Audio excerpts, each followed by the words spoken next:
अब मैं नाम दे करके बोलना चाहता हूं। अब आप खड़े ही हो गए हैं तो मैं नाम दे करके बोलना चाहता हूं। इस कोरोना काल में कांग्रेस ने तो हद कर दी।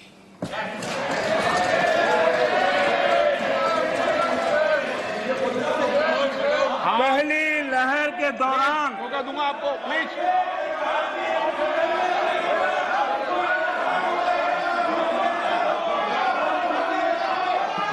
देखिए माननीय सदस्य, प्लीज बैठिए, ये तरीका ठीक नहीं है।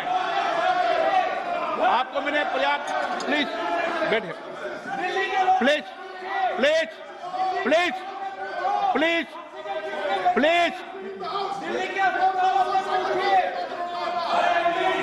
माननीय अध्यक्ष जी, अभी तो मैंने सिर्फ इतना का हद कर दी। प्लीज। पहली लहर के दौरान आपको मैंने देश जब पर्याप्त अवसर दिया था, लॉकडाउन का पालन कर रहा था, जब WHO दुनिया भर के लोगों को सलाह देता था, सारे हेल्थ एक्सपर्ट कह रहे थे कि जो जहां है वहीं पर रुके। सारी दुनिया में यह संदेश दिया जाता था, क्योंकि मनुष्य जहां जाएगा, अगर वो कोरोना से संक्रमित है तो कोरोना साथ ले जाएगा। तब कांग्रेस के लोगों ने क्या किया? मुंबई के रेलवे स्टेशन पर खड़े रह करके मुंबई छोड़कर जाने के लिए प्रोत्साहित करने के लिए मुंबई में श्रमिकों को टिकट दिया गया, मुफ्त में टिकट दिया गया, लोगों को प्रेरित किया गया कि जाओ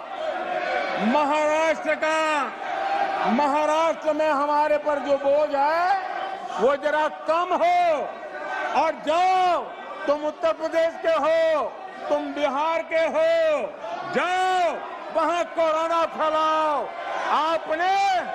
आपने ये बहुत बड़ा पाप किया, अफरा तफरी का माहौल खड़ा कर दिया।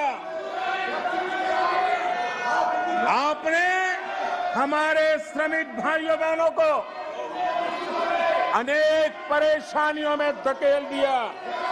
और माननीय अध्यक्ष जी, उस समय दिल्ली में ऐसी सरकार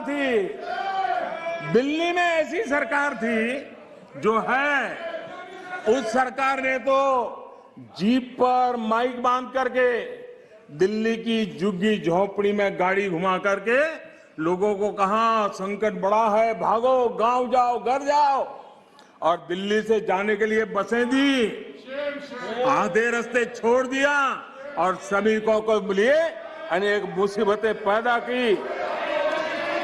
और उसका कारण हुआ कि यूपी में, उत्तराखंड में, पंजाब में जिस कोरोना की इतनी गति नहीं थी, इतनी तीव्रता नहीं थी, इस पाप के कारण कोरोना ने वहां भी अपनी लपेट में ले लिया। माननीय अध्यक्ष जी, ये कैसी राजनीति है? मानव जात पर संकट के समय ये कैसी राजनीति है? ये दलगत राजनीति कब तक चलेगी? आदरणीय अध्यक्ष जी, कांग्रेस के इस आचरण से सिर्फ मैं ही नहीं, पूरा देश अचंभित है। 2 साल से देश 100 साल के सबसे बड़े संकट से मुकाबला जूझ कर रहा है। कुछ लोगों ने जिस प्रकार का व्यवहार किया, देश उससे सोच में पड़ गया है। क्या ये देश आपका नहीं है? क्या ये देश के लोग आपके नहीं हैं? क्या उनके सुख दुख आपके नहीं हैं?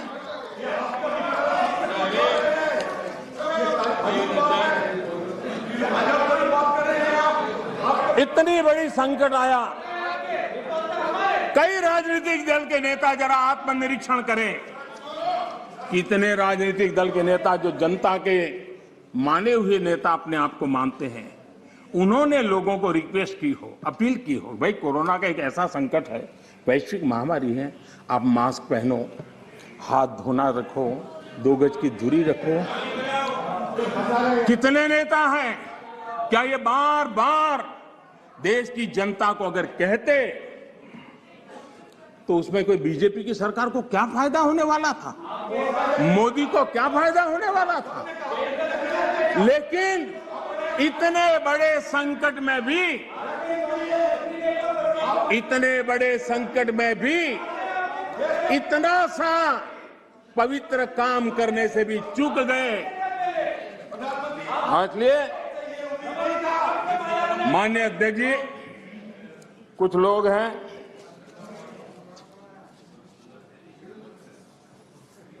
उनको ये इंतजार था कि कोरोना वायरस मोदी की छवि को चपेट में ले लेगा। बहुत इंतजार किया और कोरोना ने भी आपके धैर्य की बड़ी कसौटी की है। आए दिन आप लोग औरों को नीचा दिखाने के लिए महात्मा गांधी का नाम लेते हैं। महात्मा गांधी की स्वदेशी की बात, इसको बार बार दोहराने में हमें कौन रोकता है। अगर मोदी वोकल फॉर लोकल कहता है, मोदी ने कहा इसलिए शब्दों को छोड़ दो भाई, लेकिन क्या आप नहीं चाहते हैं देश आत्मनिर्भर बने। जिस महात्मा गांधी के आदर्शों की बात करते हैं, तब भारत में इस अभियान को ताकत देने में, जुड़ने में आपका क्या जाता था। उसका नेतृत्व आप लीजिए, महात्मा गांधी जी के स्वदेश के निर्णय को आगे बढ़ाइए, देश का भला होगा। और हो सकता है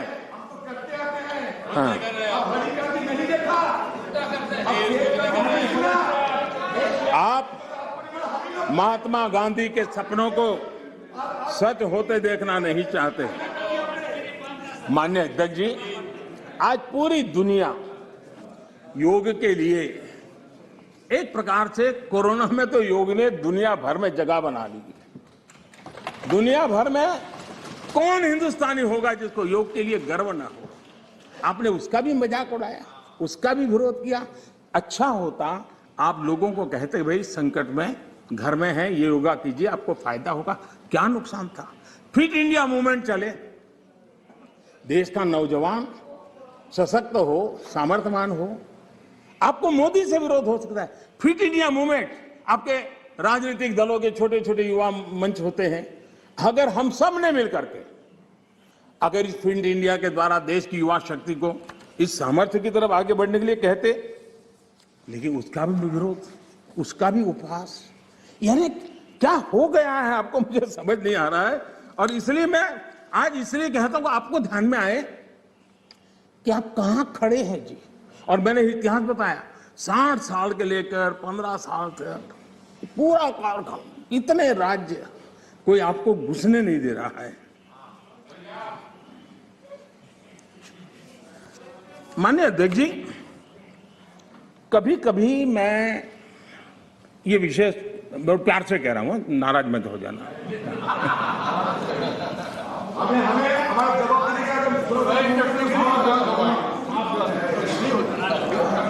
मुझे कभी कभी माननीय अध्यक्ष जी ये विचार आता है, उनके बयानों से, उनके कार्यक्रमों से, उनके कर्तृत्व से, जिस प्रकार से आप बोलते हैं, जिस प्रकार से मुद्दों से जुड़ते हैं, ऐसा लगता है कि आपने मन बना लिया है कि 100 साल तक सत्ता में नहीं आना है।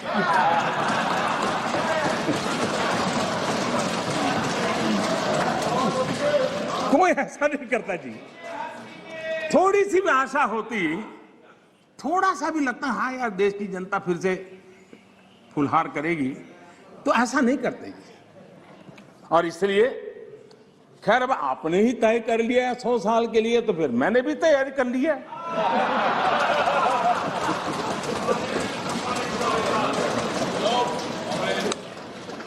माननीय अध्यक्ष जी, ये सदन इस बात का साक्षी है कि कोरोना वैश्विक महामारी से जो बनी स्थितियां, जो स्थितियां उत्पन्न हुई, उसको निपटने के लिए भारत ने जो भी रणनीति बनाई,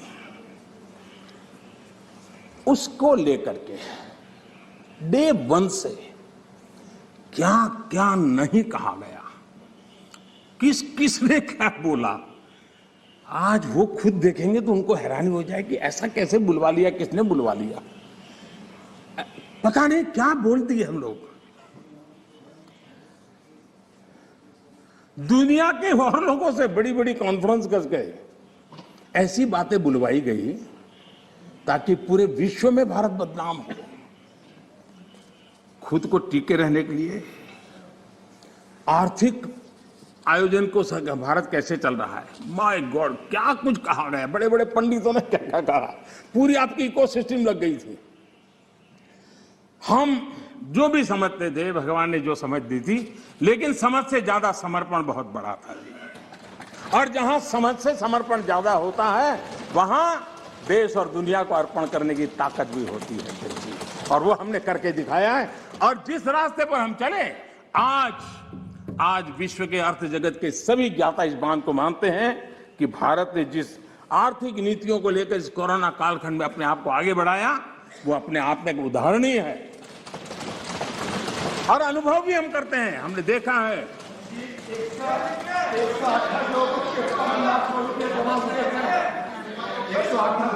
मान्य जी, भारत आज दुनिया की, मान्य अध्यक्ष जी, कुछ लोग देश के नौजवानों को, देश के एंटरप्रेन्योर्स को, देश के वेल्थ क्रिएटर्स को, उनको डराने में आनंद आता है, उनको भयभीत करने में आनंद आता है, उनको गुमराह करने में आनंद आता है। देश का नौजवान उनकी बातें सुन नहीं रहा है, इसके कारण देश आगे बढ़ रहा है। माननीय अध्यक्ष जी, आज जो यूनिकॉर्न है, यही उसमें से कुछ मल्टीनेशनल कंपनियां बनने का सामर्थ्य रखती है। लेकिन कांग्रेस में ऐसे लोग बैठे हैं जो कहते हैं, जो हमारे उद्यमी हैं, उनके लिए कहते हैं, और आपको भी जानकर के आश्चर्य होगा, क्या कहते हैं? वो कहते हैं ये उद्यमी लोग कोरोना वायरस का वेरिएंट, बताइए क्या हो गया, हमारे देश के उद्यमी एक कोरोना वायरस के वेरिएंट है क्या? हम क्या बोल रहे हैं, किसके लिए बोल रहे हैं? कोई जरा आपके अंदर बैठे तो जरा बोलो तो सही, क्या हो रहा है? पार्टी का नुकसान हो रहा है, कांग्रेस पार्टी का नुकसान हो रहा है।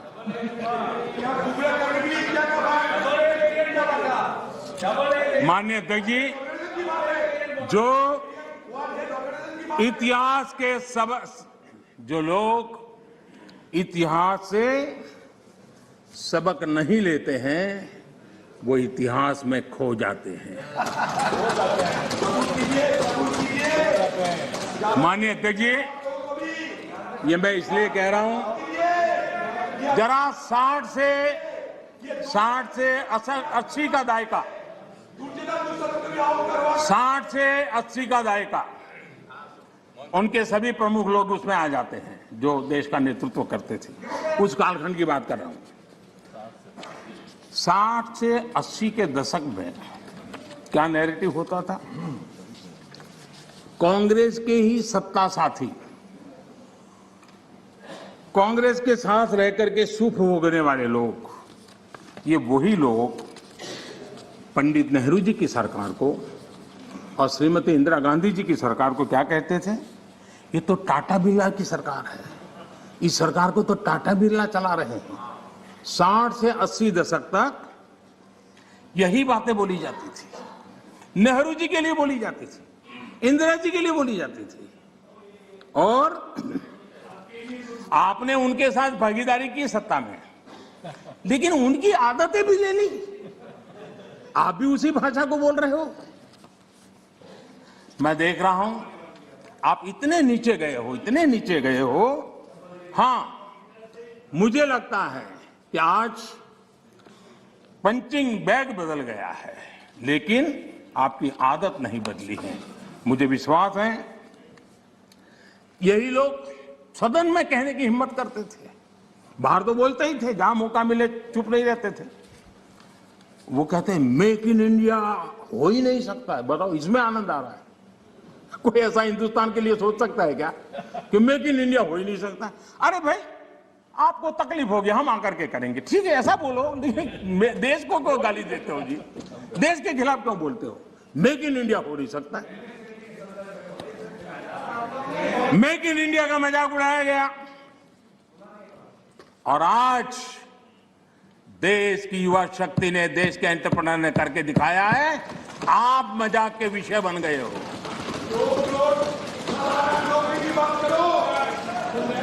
और मेक इन इंडिया की सफलता आप लोगों को कितना दर्द दे रही है, ये मैं भली भांति समझ पा रहा हूं। माननीय अध्यक्ष जी, मेक इन इंडिया से कुछ लोगों को तकलीफ इस बात के लिए है क्योंकि मेक इन इंडिया का मतलब है कमीशन के राज। लेकिन कांग्रेस को हमेशा से इन बातों से नफरत रही है। विभाजनकारी मानसिकता उनके डीएनए में घुस गई है। अंग्रेज चले गए, लेकिन बांटो और राज करो, ये नीति कांग्रेस ने अपना चरित्र बना लिया है। और इसलिए ही आज कांग्रेस टुकड़े टुकड़े गैंग की लीडर बन गई है।